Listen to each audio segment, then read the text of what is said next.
In honor of the 50th anniversary of the iconic Godzilla vs. Mechagodzilla, I figured what better way to celebrate my favorite mecha than by taking a look at some of my collection.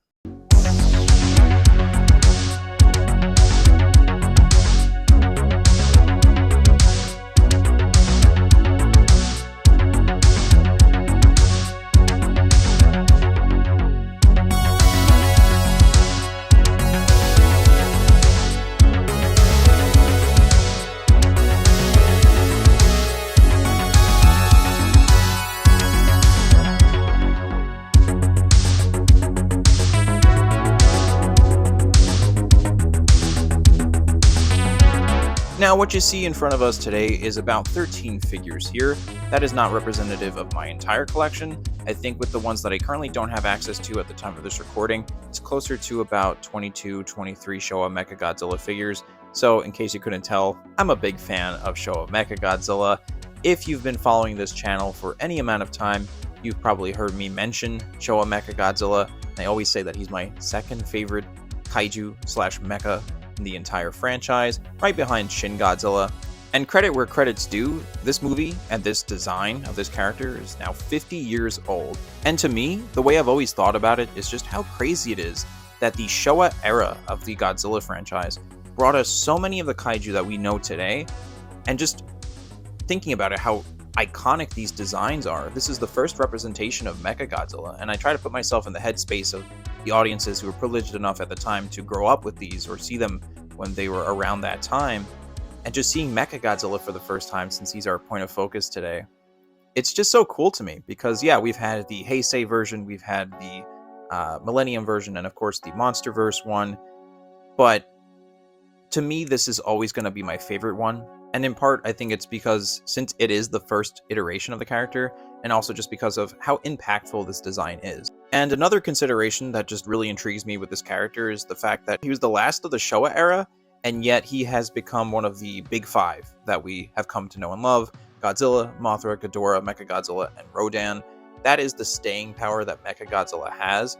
So with my collection, I kind of ventured out from the realistic to the very stylized interpretations of Mechagodzilla. What's not represented here that I have as well is the X plus 25 centimeter Mechagodzilla 1975. I think most, if not everything that we have in front of us here are all Mechagodzilla 1974 designs. For those who know the difference, it is very minimal, but I don't know, I can't decide between 74 and 75. I used to say 75 is the one I prefer, but now I think it's 74. Kind of has a more bulky look to it, more rounded appearance that I kind of like more, and really works well with Sofubi toys and just stylized figures where it kind of has this mix of cute and mean. And then over the years, I kind of branched out from larger scale figures to small ones, and kind of the ones in between. And you see in this collection, I think, a great representation of very different sizes and very different appearances too. And that's what I love so much about Godzilla collecting. You can collect every kaiju you want. You can focus on just one kaiju and collect many different versions. You can go for realism. You can go for stylization. I think this just speaks to the broader collecting when it comes to Godzilla collectibles. That's why I love it so much. That's why I have this channel. In my case, my focus really is a lot of Shin Godzilla and Showa Mechagodzilla. And aside from just celebrating a milestone 50th anniversary for Mechagodzilla and Godzilla vs. Mechagodzilla the film, I figured that this was a great way to kind of show these differences in these different figures, right? Because we're all looking at the same character here, but such a variety of ways that it can be interpreted. So we do have a lot of different brands that are represented here. We have X Plus, Super 7, Maru-san, Bullmark, and among all these different brands and figures, I think each of the ones that we have here today kind of have something that just really speaks to me. So I wanted to highlight a few of these figures here, just kind of show them off and not really give full reviews of them, but more so just kind of cursory glances and just to enjoy these versions of the character. So the first to pick out of the bunch here is the X Plus Deferil Mechagodzilla 1974. This is the standard version. There's a Rick version, I believe, that is just a light up, so that lights up the eyes. I went for the standard. I think I got this guy about maybe close to 3 years ago now. This is one of my favorites in my collection. I would say maybe top 3 of Showa Mechagodzilla figures I have. Every time I pull this guy out just to take a look at him once more after it's been some time, I fall right back in love with this thing. Of course, as is the case with many, if not most, X Plus Def reels, the selling point for me here is just the ultra detail combined with these chibified proportions to make for a very unique looking figure. Two elements in particular with this figure that really stand out to me are this karate chop pose, just totally encapsulates that Showa era style, and then of course this oversized head I think just perfectly captures the look. I just love the size of it, and all the details on this are just amazing. While Mechagodzilla is a mecha, a robot, you know, you could say it's emotionless, but I think that there is so much emotion evoked in this sculpt and kind of the design in general. This figure perfectly captures that very angular and angry look, and I like that closed mouth look on this figure. It just accentuates that very angry smile, kind of. Just all around, such an amazing piece. Highly recommend to anyone who may not have. Next up is my most recent Showa Mechagodzilla figure addition to my collection in the form of the Max Toy Company Mechagodzilla 1974. At the time of this recording, I think I got this guy about maybe 2 weeks ago, and I would like to do a review. I just haven't had the time recently. These last couple of weeks have been super busy for me. That's why there hasn't been as much content, so my apologies. But I would like to get a review out of this guy maybe in the next couple of weeks.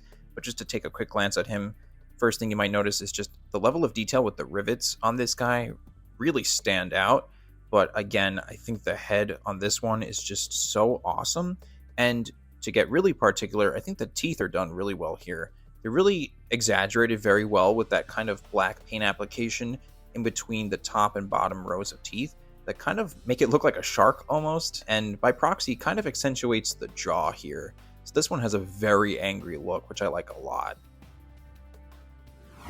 And then next up, one of the more recent additions in my collection as well, the CCP middle-sized Mechagodzilla 1974. I think this colorway is called the clear blue colorway. I'm not entirely certain, but like I said, I've done a full review on this guy already. I am a sucker for translucent vinyl. This is a very simple paint scheme. Clear vinyl with some blue paint sprays and a couple other colors here too. I'm not going to go too much into it since I've already done a review, but man, I love this piece. Great mini size figure, a lot of detail, great paint. And then next up, what I consider to be possibly my number one Showa Mechagodzilla in my entire collection is the Bullmark Aurora Mechagodzilla 1974 Sofubi toy. I believe this guy released back in 2021. I got him, I think, in May of that year, and I was so excited to get my hands on this guy. It's a very beautifully done sculpt. Again, a translucent figure, but with the added gimmick here of having cellophane in it. So it has some sort of colored cellophane that, when shined through light, creates this beautiful aurora of colors. And even when you don't put it against the light, it still has this shimmery look to it. The paint on the figure itself is kind of like a beautiful teal, some gold, red, just a great mix of colors. This is the Bullmark sculpt, which I think just really does the character justice. But I think that added element of translucent vinyl in combination with that cellophane, for me, wow, it just, still to this day, I'm looking at it right now and I'm just amazed by it. I have this picture here that I'm putting up that is one of my favorite photos I've ever done in all of toy photography. It's not even like it's a lot of skill on my part. You just put this figure up against light and it does all the work for you. It is so photogenic. I could go on and on and on.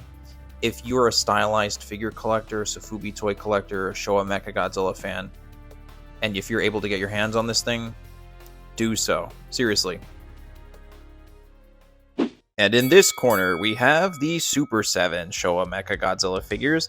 These are all basically identical sculpts, except for that half-transformed Mechagodzilla, which is actually the one I'm going to highlight here. While I do like their regular transformed Mechagodzilla figures, like they're just a standard look, I really like the transformed one more.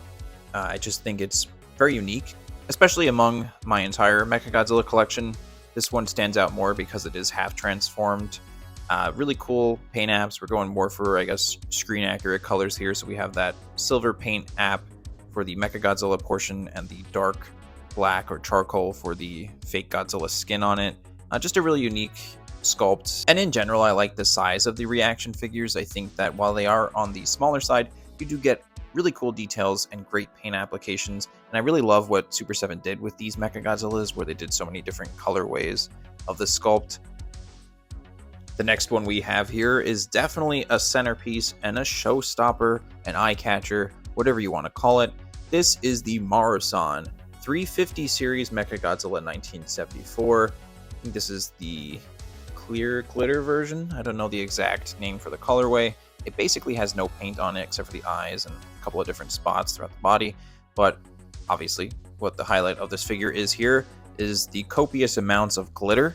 I've done a review for this figure too, back when my channel was in the earlier days. So if you're interested, you could definitely take a look at that. But this guy here, he's the biggest among this current set of figures that we're looking at, coming in at about, I think, just about 10 inches tall. This figure really is the definition of a glitter Sofubi toy. Glitter figures are something I always say I want more of, but I just don't collect a lot of. I think in part because I'm so focused on a specific set of characters from the franchise, and also a sculpt has to really speak to me. In this case, since it was Showa Mechagodzilla, it was a no-brainer. But what I love about this figure so much is the glitter, just how in your face it is. Sometimes I turn on the light in the room that I have this figure displayed on, and he shines so bright that you can't help but turn and look just for a moment to see. You're like, what is that? And it's this figure. It's very funny that it's so shiny, and I don't even think that the camera can ever do justice to how shiny and glimmery this figure is. It really is a sight to behold. And the last one that we'll just briefly take a look at is this little Enski finger puppet Mechagodzilla 74. Got this guy actually as a Christmas gift at the end of 2023. I love this sculpt so much. He is really tiny. He's about, I think, 1.5 inches tall. But he is short and stout, but definitely does not lack any detail. That's one of the things that I love about Mechagodzilla figures. I find that no matter the size of the figure, even when you go really tiny, they tend to be extremely detailed. Again, we have a more screen-accurate colorway, but very condensed. This is such a stout-looking figure. It's comical how stout it is. But they really capture that evil grin again and those angry brows. Love this little guy. Just from taking a look at these handful of figures here, I think you get what I'm talking about in terms of the widely different styles that you can get from different companies, even for just one character. I love Showa Mechagodzilla so much. I think it is one of my favorite character designs, even just beyond the Godzilla franchise. It's just such an iconic look. And to be able to say happy 50th anniversary to this character, to this film, such a great couple of films too, Godzilla vs. Mechagodzilla and Terror of Mechagodzilla. What a hell of a way to end the Showa era with such an impressive villain that still to this day people reference and talk about. I'm happy to have so many iterations of the character in my collection. I'm sure I will only continue to grow my Showa Mechagodzilla collection in the future. What do you guys think about my collection? Do you have some of these figures? Do you have all of them? What other figures do you have that are of Showa Mechagodzilla? Also, what is your favorite Mechagodzilla design? Like I said, Showa Mechagodzilla is always going to be my favorite, but man, I absolutely love the Heisei one. I love Kiryu. I even like the anime design from the Godzilla Earth series. And that brief glance we get of the Mechagodzilla design from Singular Point. Wish that was a thing. Don't know if that will ever happen. Monsterverse, I'm a little bit lukewarm on. I'll be nice. So anyway, yeah, happy anniversary to Godzilla vs. Mechagodzilla, to Mechagodzilla. I hope you guys enjoyed this video. This is not the typical type of video that I really do on the channel. Very much impromptu. But when I remembered that it was actually the 50th anniversary, I was like, oh man, I gotta do some form of content for my favorite mecha, so I hope I honored this character with this brief video.